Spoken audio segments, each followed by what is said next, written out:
ಬೆಂಗಳೂರು ನಗರ ನೂತನ ಪೊಲೀಸ್ ಆಯುಕ್ತರಾಗಿ ಇದೀಗ ಹಿರಿಯ ಅಧಿಕಾರಿ ಸೀಮಂತ್ ಕುಮಾರ್ ಸಿಂಗ್ ಇವತ್ತಷ್ಟೇ ಅಧಿಕಾರವನ್ನು ವಹಿಸ್ಕೊಂಡಿದ್ದಾರೆ.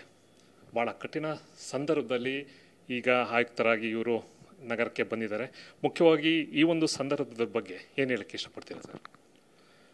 ಇಲ್ಲ, ಮೊದಲಾಗಿ ನಾನು ಇಲ್ಲಿ ಕಮಿಷನರ್ ಆಗಿ ಚಾರ್ಜ್ ತೊಗೊಂಡದ್ದು ಅದು ಒಂದು ನಿನ್ನೆ ಲೇಟ್ ನೈಟ್ ನಾವು ತೊಗೊಂಡಿದ್ದೀನಿ.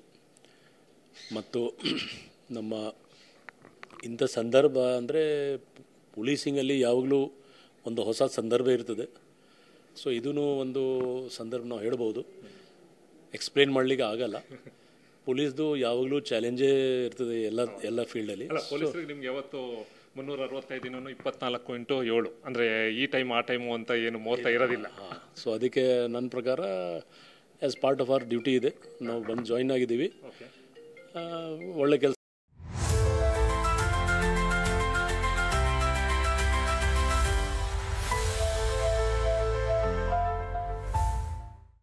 ಮಾಡಲಿಕ್ಕೆ ನಾವು ಪ್ರಯತ್ನ ಮಾಡ್ತೀವಿ. ಓಕೆ, ಈಗ ನಿಮ್ಮ ಮುಂದೆ ಇರುವಂಥ ಸವಾಲು ಇದೀಗ ಗೊತ್ತಿರುವಂತೆ ಚಿನ್ನಸ್ವಾಮಿ ಸ್ಟೇಡಿಯಮಲ್ಲಿ ಕಾಲ್ತುಳಿಕೆ ಆದಂಥ ಘಟನೆ. ಈ ಸಂದರ್ಭದಲ್ಲಿ ಬೆಳಗ್ಗೆಯಿಂದ ಅಂದರೆ ಮಿಡ್ ನೈಟ್ ಆಪರೇಷನ್ ಕೂಡ ಸಾಕಷ್ಟು ಮಾಡಿದ್ದೀರಾ. ಸಾಕಷ್ಟು ಜನನ FIR ಆದ ತಕ್ಷಣ ಇಮಿಡಿಯೇಟಾಗಿ ಅರೆಸ್ಟ್ ಮಾಡುವಂಥ ಏನೇನು ಆಗ್ತಾಯಿದೆ ಆ ಪ್ರಕರಣ?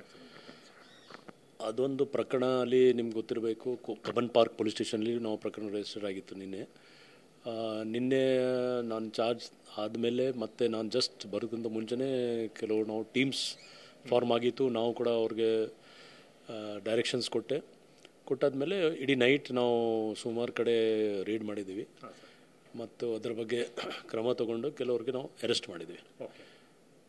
ಜೊತೆಗೆ ಲೀಗಲ್ ಫಾರ್ಮಾಲಿಟೀಸ್ ಏನಿದೆ ಅದು ಆಗ್ತಾಯಿದೆ ಮತ್ತು CIDಗೆ ಕೇಸ್ ಟ್ರಾನ್ಸ್ಫರ್ ಆಗಿದೆ. ಅದಕ್ಕೋಸ್ಕರ ನಾವು ನಮ್ಮ ಪಾತ್ರ ಏನಿದೆ ಅದು ಮಾಡಿಕೊಂಡು CIDಗೆ ಹ್ಯಾಂಡ್ ಓವರ್ ಮಾಡ್ತೀವಿ. ಅಂದರೆ ಈ ಪ್ರಕರಣದಲ್ಲಿ ಇನ್ನೂ ಕೂಡ ಕೆಲವೊಂದಷ್ಟು ಜನ ಬೆಳಗ್ಗೆ ಎಸ್ಕೇಪ್ ಆಗಿದ್ದಾರೆ.